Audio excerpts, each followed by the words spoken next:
What time is it? DEZ hoodie time. We promised you valuable prizes when we got this thing started. Like 5 months ago when we did it with a little bit of intensity. And in 4 or 5 months, we've got 20,000 of us who hang out here a few times a day. And it's very sweet for me. And I hope it's rewarding for you as well. And somebody's going to get the Des Bryant hoodie as their reward for hanging out with us and for subscribing, for hitting that bell and knowing when we go. We're going to discuss an NFL/Cowboy related issue today. And then here's what I'm going to do. And I'll put this in the comment section or whatever, the intro section. This is where you tell me, Fish, I want that Des hoodie. You can say, Fish, I love you. I want that Des hoodie. You can say, Fish, I hate you. I want that Des hoodie. They both count. And then Marshall will pull an letters out of a hat, and that's how we'll determine who gets it. And then in a little bit, we'll announce the winner in another video. So this is the place. Fish, I want that Des hoodie. Got it? Got it. I know what Aaron Rodgers wants. At least I think I do. And the reason I think I know is because I know what the Super Bowl Cowboys wanted. Now, stick with me here. First of all, I have to point out that Mike Florio, Pro Football Talk, who I'm going to owe lunch to if Deshaun Watson's traded, or really even if he asks for a trade, I guess, because that's what Florio reported on, and I called it baloney. Didn't make any sense. Still doesn't make any sense, but Florio's close enough to being right, so lunch on me, Mike. Now Florio's reporting that the reason Aaron Rodgers went on his weird, pouty, zenny, I don't know what the future holds for me, is because he wants a new contract.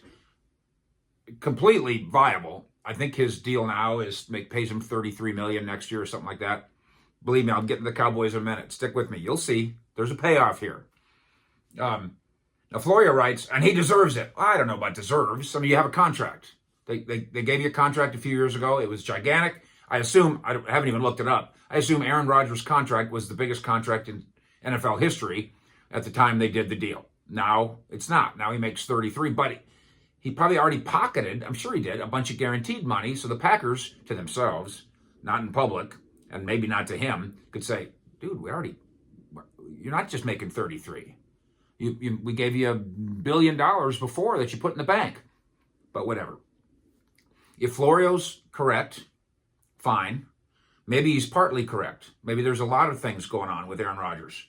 But I'm going to say it's more than a theory. I'm going to call it an educated guess. This is more than a theory. This comes from somewhere. I think Aaron Rodgers looked across the field at the other team in the NFC Championship game and said about the Tampa Bay Buccaneers, why did they do all that? And we did almost none of it. Almost none of it. Part of my background on this is the 90s Super Bowl Cowboys. And then even after that, ask Michael Irvin, and he will tell you the story of Jerry Jones coming to him after the 94 season. Yeah, Cowboys win 2 Super Bowls. They play against the 49ers in the NFC Championship game. They play horribly for the first big chunk of that game, then almost come back, roaring back against a great 49er team and fall a little bit short. One of the reasons they fell a little bit short is because Deion Sanders made a play covering Michael Irvin. And of course, the two of them were already friends, Florida guys and all that. One a Seminole, one a Hurricane. So the way Irvin tells the story, and the story's accurate, because there was plenty of this also with Jimmy, as Jimmy came to understand something that he didn't realize at first. And Jerry went to Michael and said, do you think I should sign Deion Sanders? And Michael said, what are you even asking me for? Hurry, before somebody else thinks of it. And of course, that was the biggest deal of its kind at the time. It ended up so big that the roof of the stadium had a Nike swoosh on it, remember? Deion got his run of the place, not in a good way all the time. But obviously, he's the greatest cover corner of all time, and it helped cement their ability then to win another Super Bowl after they stole him from the 49ers. So history will say, hey, listen, you paid a lot of money, you swung a big stick, you won a Super Bowl, and all the other stuff, whatever. It's all worth it. And I'm good with that. But Jerry asked Irvin, should we add this piece? What would it mean to add this piece? How big would it be? And Irvin said, it's big. It's gigantic. Biggest piece you can add. He won a Super Bowl. A few years later, this roster is about out of gas. And I don't think they went to Aikman on it. I think they just did it. And the way the story goes, Brian Broaddus tells the story. Jerry gave twice as much as the other team wanted in trade. He was so committed to the idea. Yes, it wasn't great general managing in terms of asset management, but his commitment to the Aikman window was such that they did anything they could do. Get Joey Galloway in here. Get it, and more. On and on and on. More guys. Get him in here. Spend the money. Hurry. That was for Aikman. What does that have to do with Aaron Rodgers? Look at the way the Packers have generally managed their assets in the Aaron Rodgers era. He's been playing for a decade and a half. They've got the one Super Bowl win. I'm not saying they haven't had good rosters, or that wouldn't be true. But they haven't had nearly as complete a roster as those Cowboys had. And then against the Buccaneers. Buccaneers go get Tom Brady. Out of nowhere. Then they say, oh, Gronk, would you like to come out of retirement? Out of nowhere. Then they call Antonio Brown. And I say, listen, we know we know what you're made of. But you want to come spend half a year here and help us go to a Super Bowl? Sure. Leonard Fournette. Anybody could have had Leonard Fournette. Former premium pick.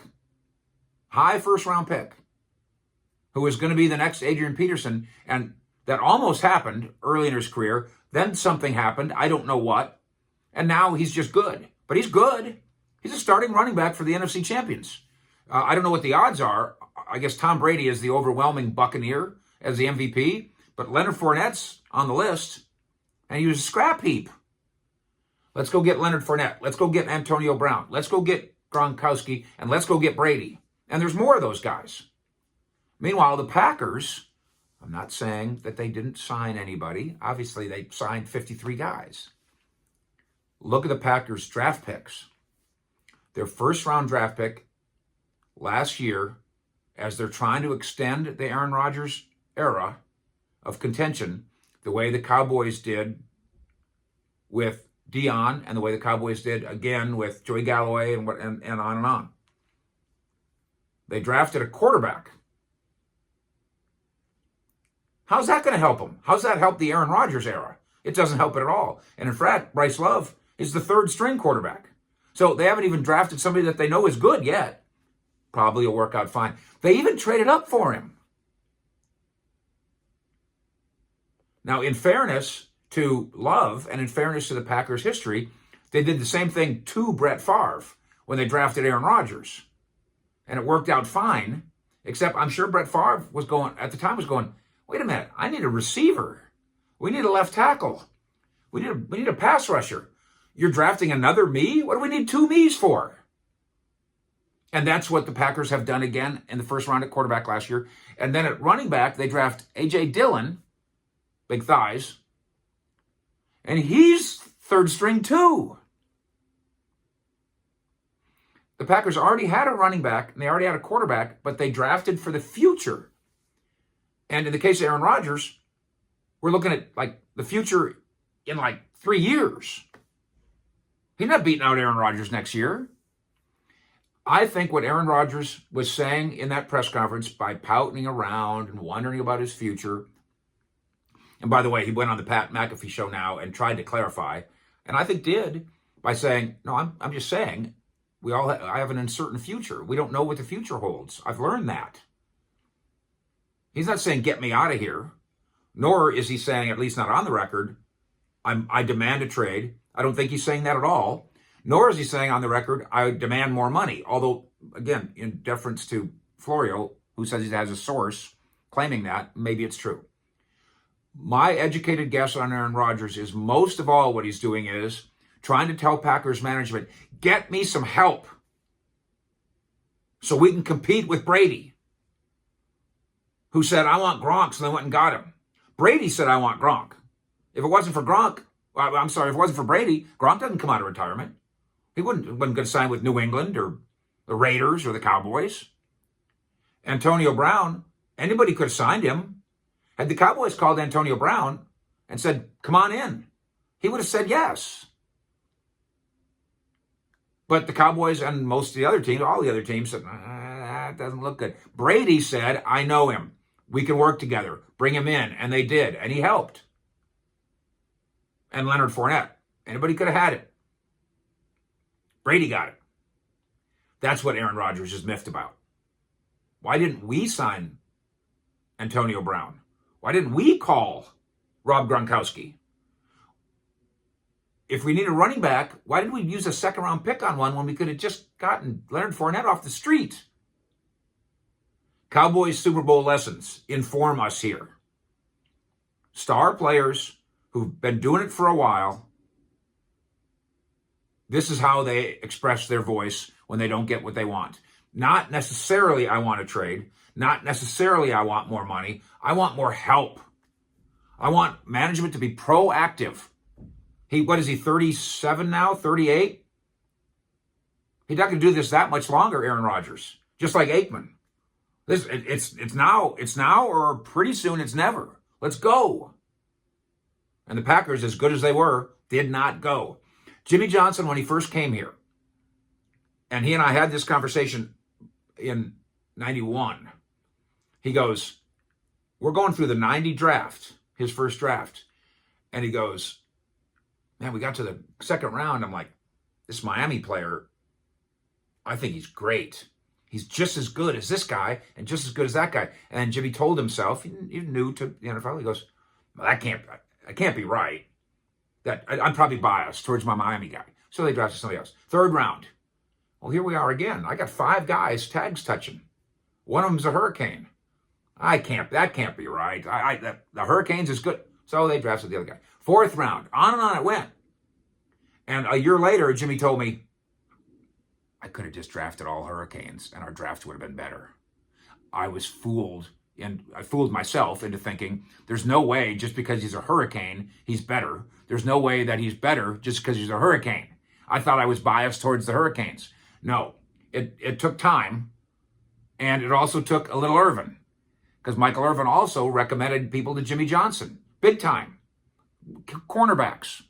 He'd go watch film of wide receivers, and he darn sure watched film of Deion Sanders and said yes. And Aikman watched film of tight ends and wide receivers and said, yes, get me that help. And now Aaron Rodgers is doing the same. That's a Packers story, but now you have a Cowboys Super Bowl perspective. Messages below, comments below. Thank you for all you do for us. We really love what we've built here with 20,000 of us. Now we're going to the next 20.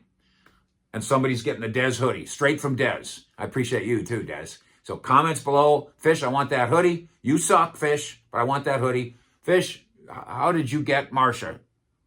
How did you trick Marsha? I don't care what else you say. Fish, I want that hoodie, and somebody's going to get it today. Love you. Fish, out.